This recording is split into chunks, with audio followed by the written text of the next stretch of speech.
여러분들도 신문, TV, 뉴스 기사에서 보셨겠지만, 튀르키예의 지진 때문에 어제까지 사망한 사망자가 24,000명이 넘어섰다고 하는 기사를 봤습니다. 근데 그저께 무너진 그 건물 더미 속에서 갓난 아기, 금방 태어난 아기 한 명을 이렇게 구해내는 그 기사를 봤습니다. 그 엄마가 아기를 출산했는데 탯줄도 안 끊어졌어요. 탯줄도 끊지 못한 상태로 엄마는 그 아기를 보호하려고 하다가 사망을 하고 아기만 구조된 것입니다. 그래서 구조할 때 탯줄이 안 끊어져 있어가지고 구조대원들이 탯줄을 끊고 하는 그런 기사를 본 적이 있습니다.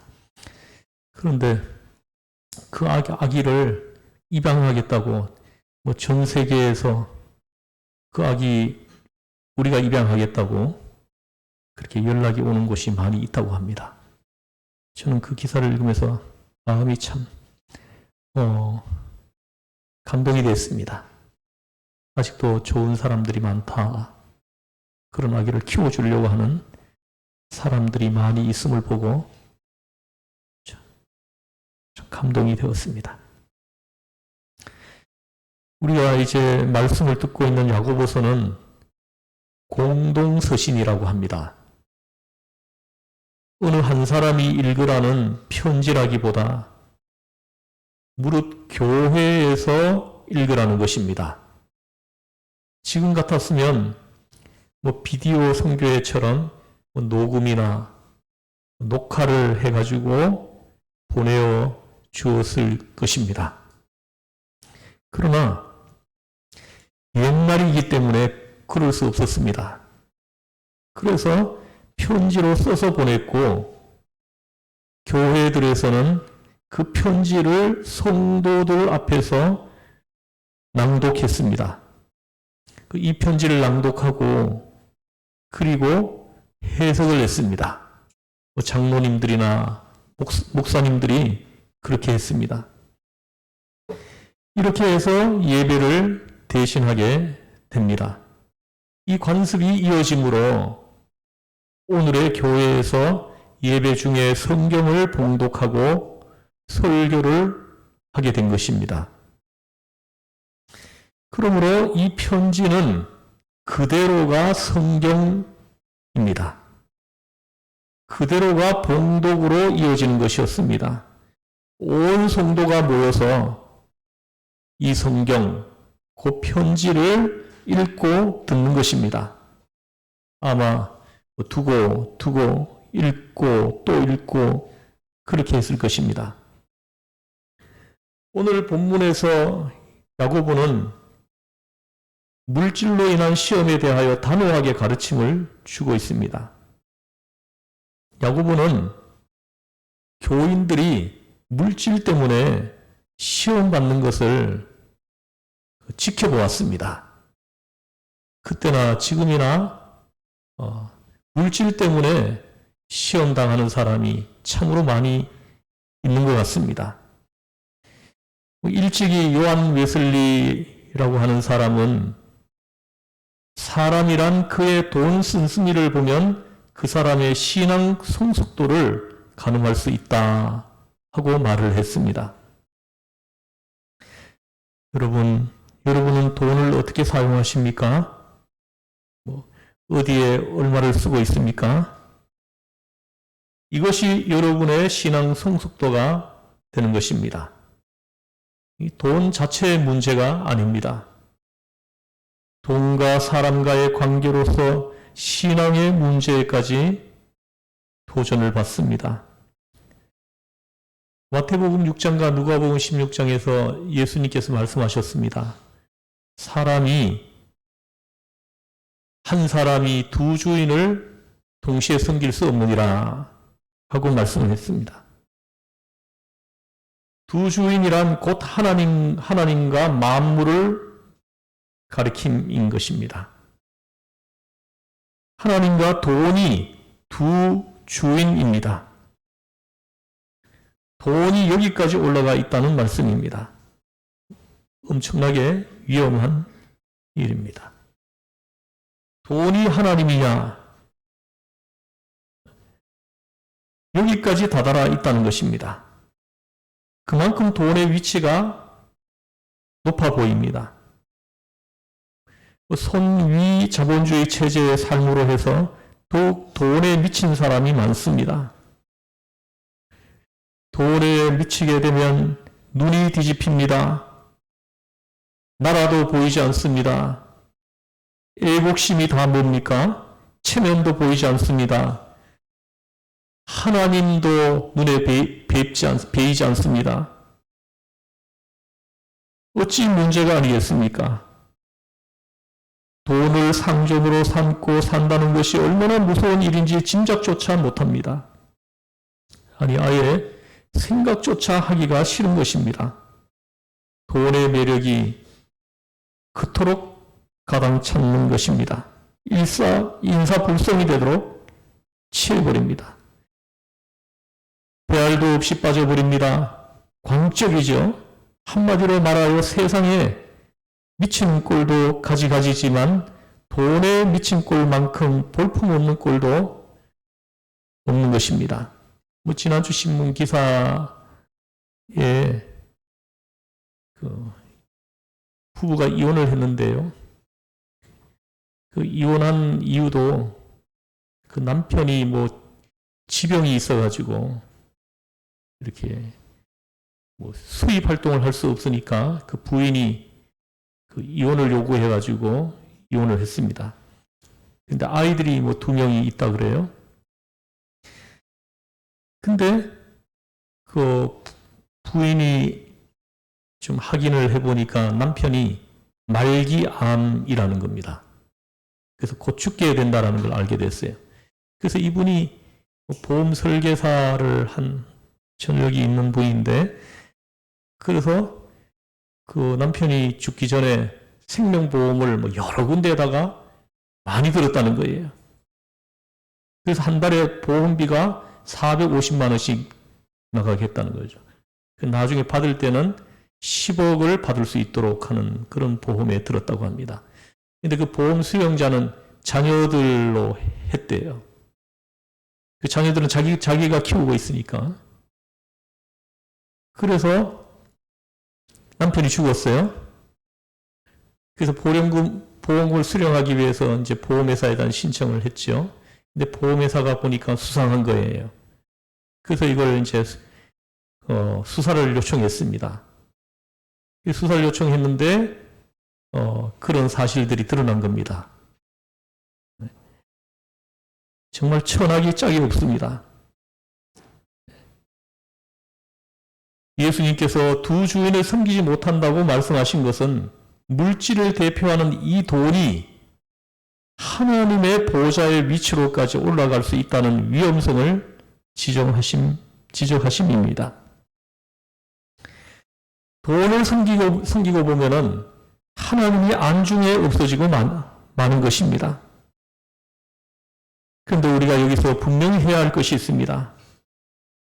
여러분, 가난한 것은 죄가 아닙니다. 꼭 잊지 말 것입니다.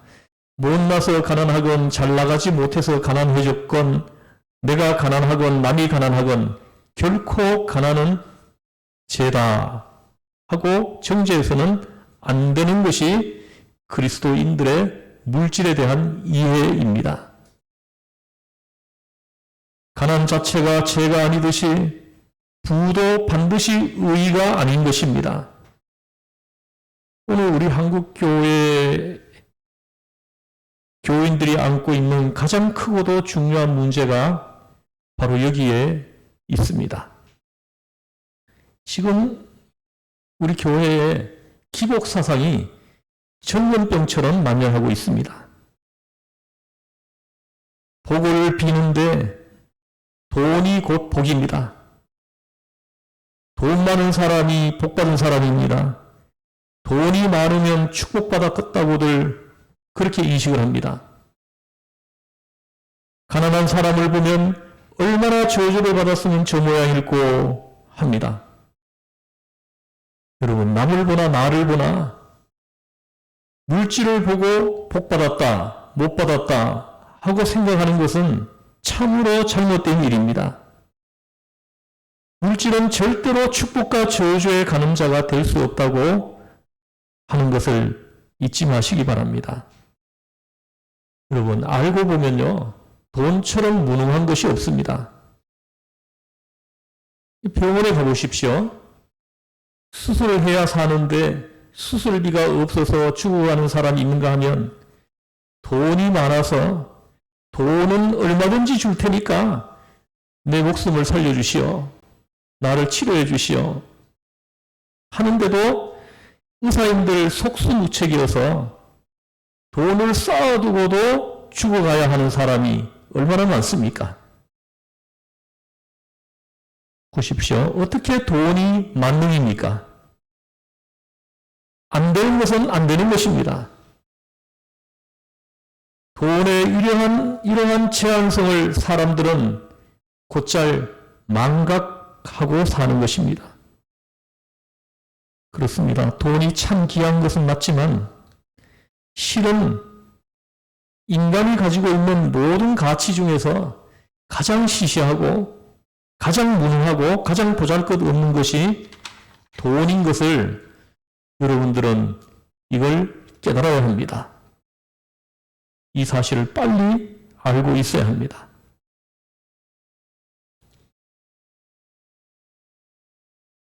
오늘 본문을 보십시오. 자세히 나타나 있습니다. 2절을 보겠습니다. 읽어보겠습니다. 너희 재물은 썩었고 너희 옷은 좀 먹었으며 너희 재물은 썩었고. 옛날에는 재물이라는 것이 식량이었습니다. 식량이 가장 큰 재물이었습니다. 부자는 쌀을 많이 쌓아 놓습니다.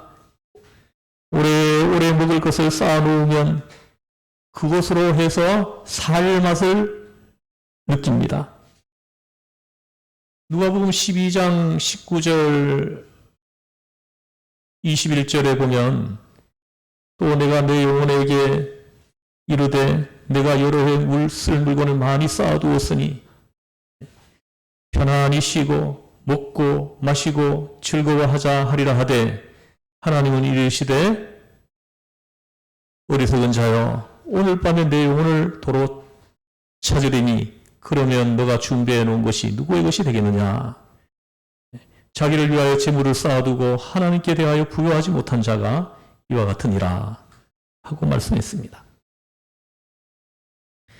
어리석은 부자가 창고를 늘리고 가득 쌓아놓은 다음에 내 영혼아 오랫동안 먹고 마실 것이 있으니 실컷 먹고 즐기자 이러고 있는 것입니다. 이를 보신 하나님께서 나무라십니다.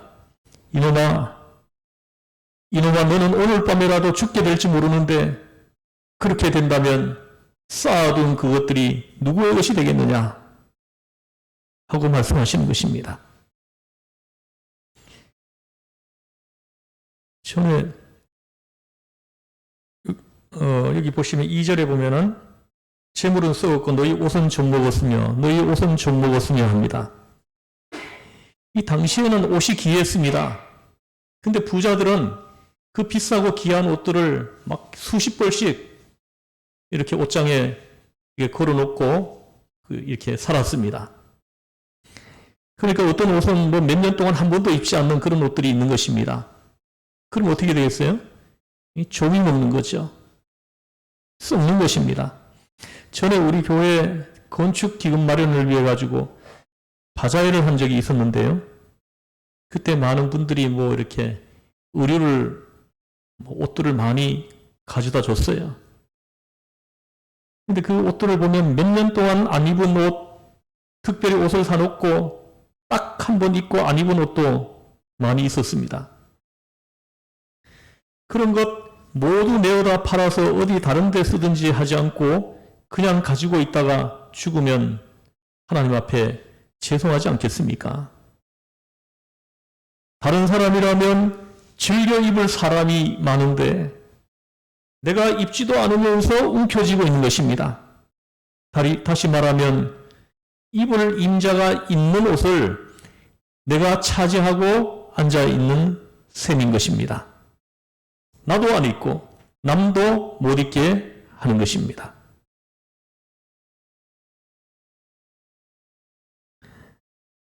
그래서 우리 교회가 가끔씩 바자회를 한번 해야 될 것 같아요. 집에서 안 입는 옷들, 그리고 뭐 쓸 수 있는 좋은 것들인데 안 쓰고 있는 것들 다 가지고 와가지고 서로 이렇게 바꾸는, 나는 안 쓰지만 다른 사람에게는 요긴한 물건일 수 있거든요. 그러면 좋겠다, 이런 생각을 설교 준비하면서 해봤습니다. 나는 안 쓰지만은 다른 사람한테 이게 가면은 요긴하게 쓰일 물건을 내가 안 쓰고 그냥 구석에 처박아 두고 있는 이런 것들이 있지 않습니까? 그렇게 가지고 있다가 보니까 썩어가는 것입니다. 이렇게 해도 되는 것입니까? 아닙니다. 이것은 하나님 앞에 큰 죄다라고 말씀하는 것입니다. 어떤 집들을 보면, 어느 집을 방문해 봤는데 옷이 얼마나 많은지 옷장에도 다 넣지를 못해서 큰 방 하나를 구별해 가지고 그 큰 방 하나가 옷으로 가득 차 있는 그런 집을 본 적이 있습니다. 새로 벌써 옷을조차 없을 지경으로 많습니다.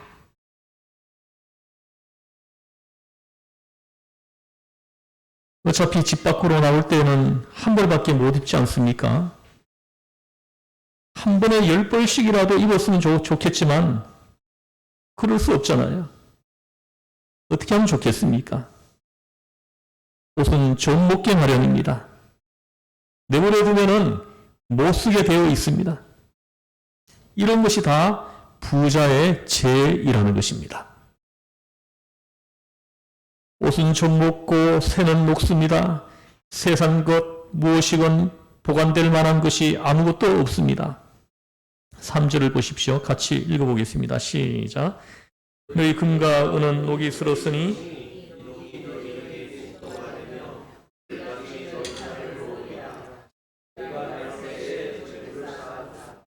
아멘. 여기 보십시오.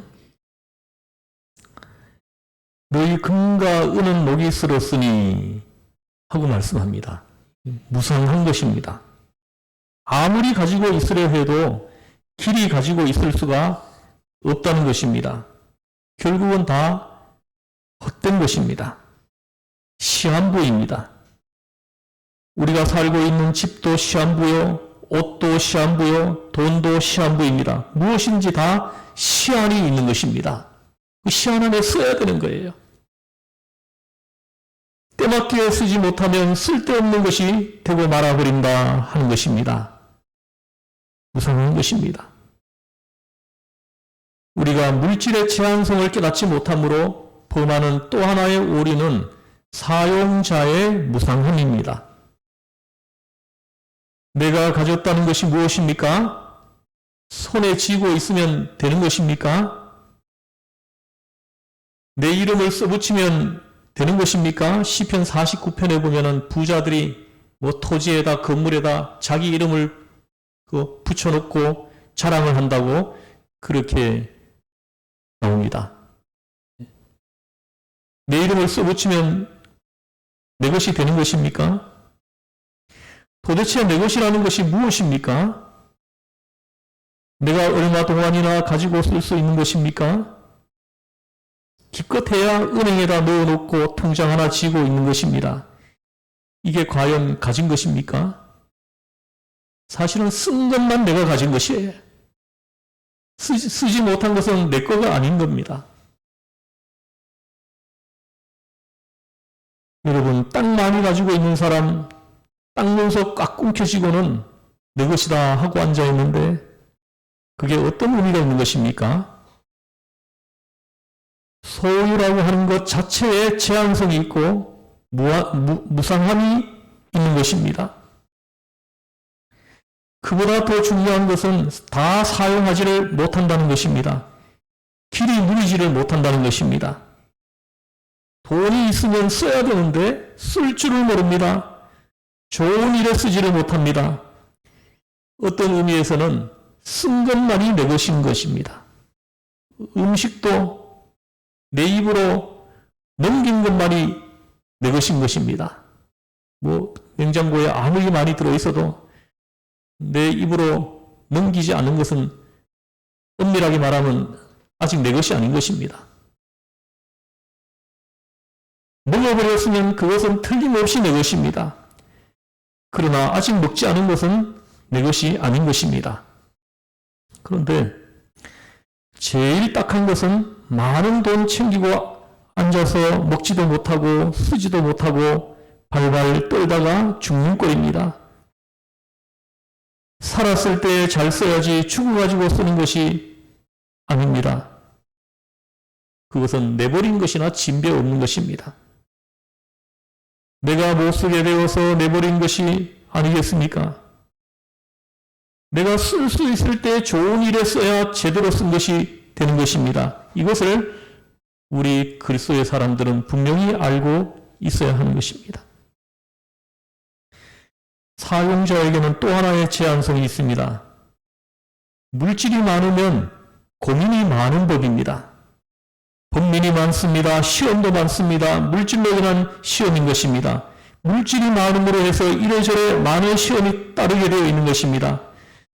게다가 생전에 욕심껏 모아놓고 그것을 제대로 한번 써보지도 못하고 무덤 속에 들어간다면 그보다 더 한심한 노릇이 어디 있겠습니까?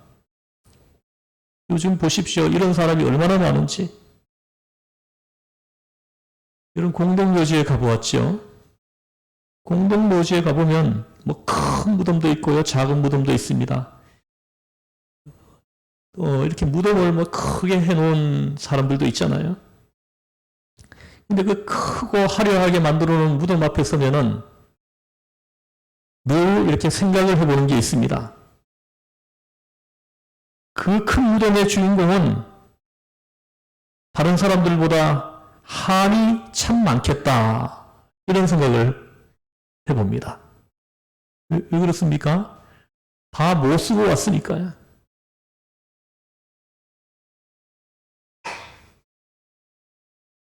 가난해서 초라한 무덤의 주인공은 하루에도 몇 번씩 죽고 싶다 하다가 죽었으니 그런 사람은 한이 없겠지요. 그러나 큰 무덤의 주인공은 많은 것을 벌어놓고 그냥 두고 왔거든요. 얼마나 아깝고 분하겠습니까?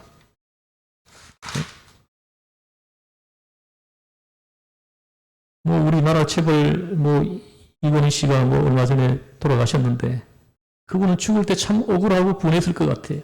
그렇게 많은 돈을 남겨두고 그냥 가니까 말입니다. 죽기 전에 싹 정리해서 다 환원시키고 그렇게 갔으면 얼마나 좋겠습니까? 세 종류의 부자가 있습니다. 많이 벌어들이는 부자가 그 하나요. 끝끝내 붙잡고 지키는 부자가 그 둘이요. 쓰는 부자가 그 셋입니다. 이 세 번째 부자는 많건 적건 간에 쓰는 데는 부자입니다. 재벌만큼 쓰고 살면 재벌이 아니더라도 그 사람은 재벌인 것입니다. 참으로 중요한 이야기입니다. 쓰는 것만큼은 부자인 것입니다. 그런데 재벌이라도 쓰지 못하면 재벌이 아닌 것입니다. 아무리 돈이 많다고 해도 쓰는 것만큼만 부자라는 것을 우리는 꼭 알고 있어야 합니다.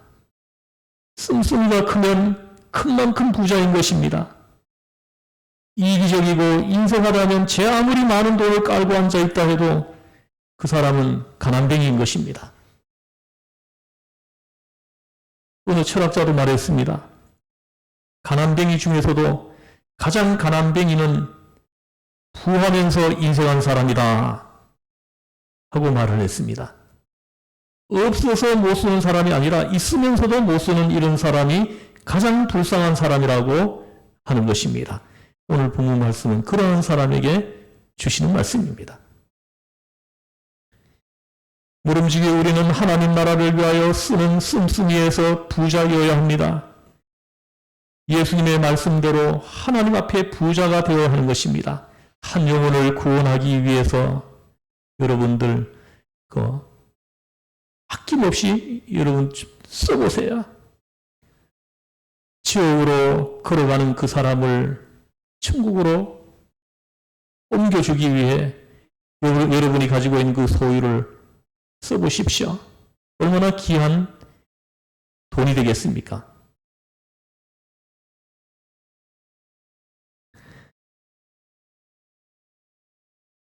그래서 오늘 주신 말씀입니다.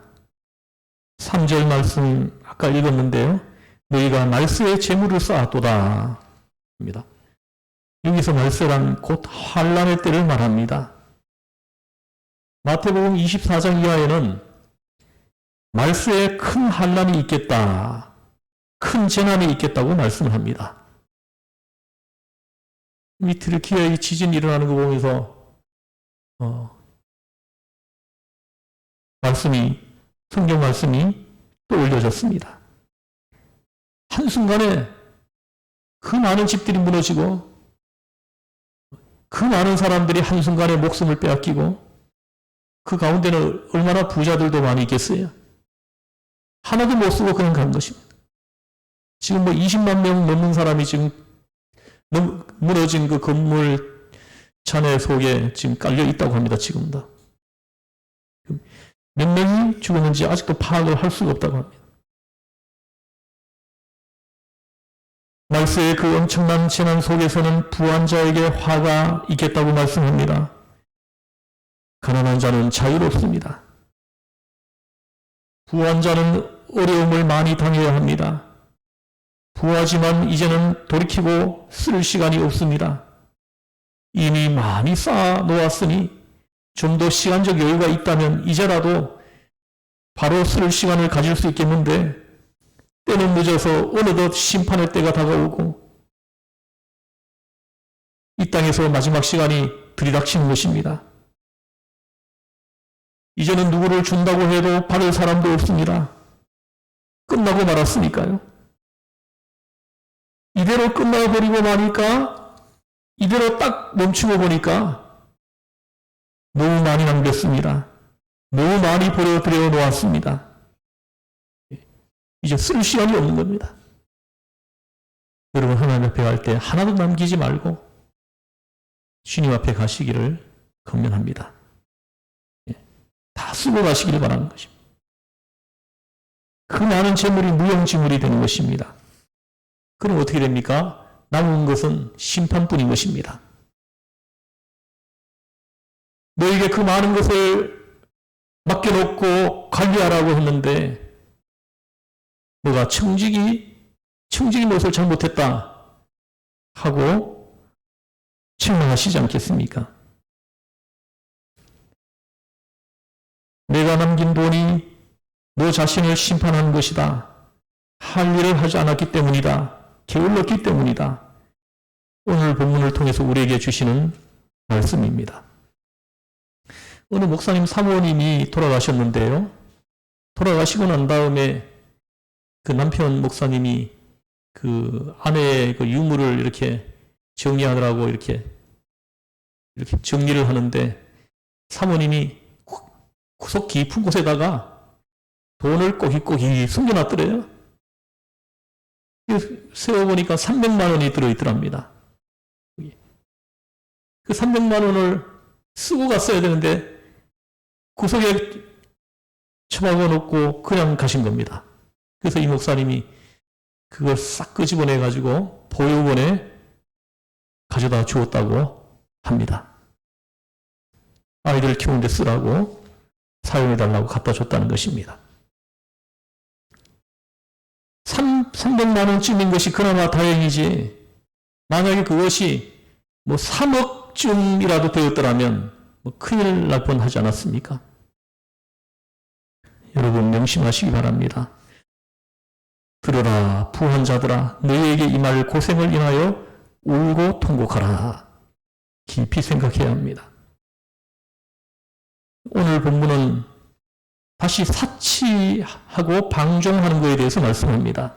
5절 말씀을 같이 읽어보겠습니다. 시작.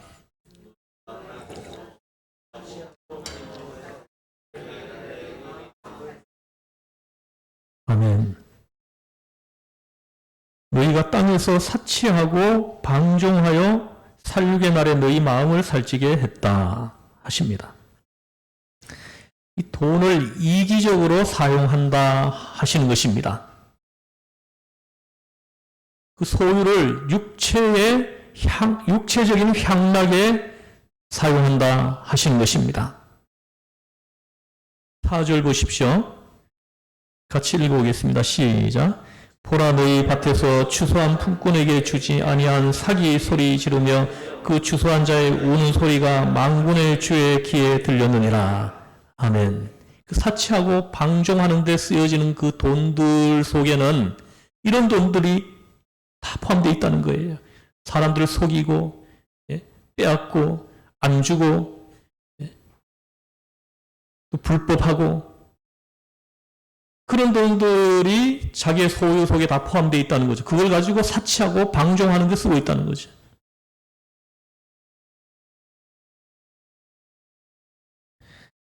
여러분에게 그런 돈이 있다면 여러분 선한 곳에 얼른 쓰십시오. 그거 모아두지 말고요.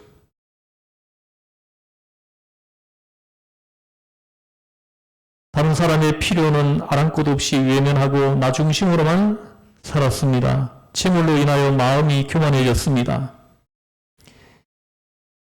5절 다시 보십시오. 살육의 날에 너희 마음을 살찌게 하였도다 합니다. 스스로 의인인 척하고 스스로 잘 믿는 척하고 스스로 복받은 척하고 스스로 자기만이 하나님께 선택받은 자인 양 착각하고 있는 것을 지적하심입니다. 그 속에는 지금 엄청난 것이 잘못되고 있는 것입니다. 6절 보십시오. 6절 같이 읽겠습니다. 시작. 의인을 정죄하고 죽였으나 그는 너희에게 대항하지 아니하였느니라. 아멘. 더욱이 옳은 자를 정죄했습니다. 돈 벌기 위해서 옳은 자를 죄인 만들었습니다. 내 부를 지키기 위해서 선한 자를 악한 자로 몰아붙인 것입니다. 3절에서 5절 다시 보십시오. 이제 그 모든 것들이 심판 앞에 나타나게 된다는 것입니다. 만군의 주의 귀에 들려느니라 하십니다. 주지 아니한 것이 드러납니다. 갚지 아니한 것이 다 나타납니다. 돈 벌자고 못할 짓 많이 한 것이 다 그대로 노출됩니다. 그러니 말세의 부한 자에게는 참으로 화가 있게 될 것이다 하시는 것입니다. 누가복음 16장에 보면 부자와 거지 나사로 이야기가 기록되어 있습니다. 예수님이 하신 말씀입니다. 근데 여러분 그 본문을 읽어보시면 그 부자가 이렇다 하기에 큰 죄를 지었다는 말씀은 어디에도 없어요. 그런데 결과를 보면은 이 부자는 지옥에 떨어졌고 이 부자의 집 앞에서 음식을 얻어먹던 나사로라고 하는 사람은 천국에 들어갔다. 이렇게 말씀을 합니다. 근데 이 부자가 이렇다 하기에 지옥에 들어갈 만한 그런 제목을 거기다 기록해 놓은 것도 아니에요. 없습니다. 이렇다 할 큰 죄가 나타나지 않습니다. 그럼 이 사람이 어떻게 지옥에 들어간 것입니까? 그를 지옥으로 떨어뜨린 죄는 바로 가난한 자를 멸시한 죄입니다. 그 문 앞에 앉아서 얻어먹는 그 나사로에게 음식을 던져줬죠. 남는 부스러기를 던져주곤 했습니다. 비록 물질은 부해도 그 사람 마음은 가난했던 것입니다. 모든 소유를 자기 쾌락을 위해서, 자기 즐거움을 위해서, 자기에게 유익한 곳에 모든 소유를 다 써버렸다는 것입니다.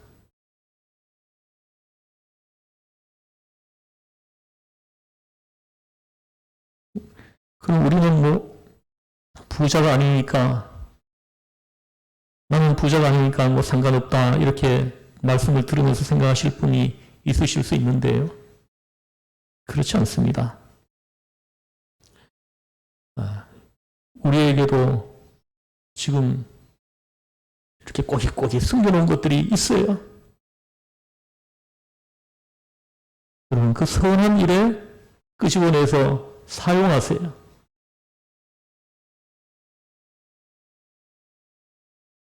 재물을 끌어안고 지키는 부자가 아니라 하나님 나라에 대하여 부한 자가 되어야 하는 것입니다. 그 선한 곳에 쓴 것만이 그것이 하늘에 쌓이는 것입니다.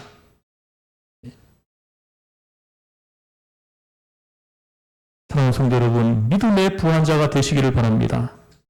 신령한 면에서 부한 자가 되시기를 주 예수의 이름으로 축원합니다. 기도하시겠습니다.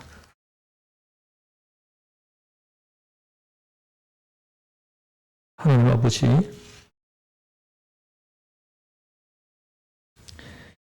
오늘 들려주신 말씀이